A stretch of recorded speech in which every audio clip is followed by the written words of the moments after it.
رسول اللہ صلی اللہ علیہ وسلم کے پاس جب کوئی مریض آتا یا آپ کسی کی عیادت کے لیے جاتے تو آپ کیا کرتے تھے؟ آپ اس کے لیے دعا کرتے تھے، آپ اس کو دم کرتے تھے۔ دم کیا تھا؟ دم بھی دعا کی، جس کو آج ہم دم کہتے ہیں،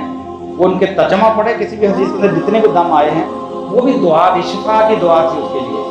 یعنی خود بھی دعا کرتے تھے، اس کو دم بھی کر دیتے تھے، اور اس کے بعد پھر اسی غذا کے اندر دو بدل کرتے تھے اس کی طبیعت کے مطابق، اور اگر اس کے مطابق کسی جڑی بوٹی کی ضرورت ہوتی تھی وہ بھی اس کو بتا دیتے تھے کہ یہ کھا لو۔ وہ ساری بنیادی چیزیں ہوتی تھیں جو گھروں کے اندر پہلے سے استعمال ہو رہی تھی، وہ اللہ تعالیٰ شفا دیتا تھا۔ تو یہ سارے مراحل کہ دم کرنا، دعا کرنا، پرہیز کرنا، دعائی استعمال کرنا، یہ اس بات کی علامت تھی کہ ہم جس دنیا کے اندر رہتے ہیں یہ اسباب کی دنیا ہے، یہاں شافی حقیقی اللہ تعالیٰ ہے،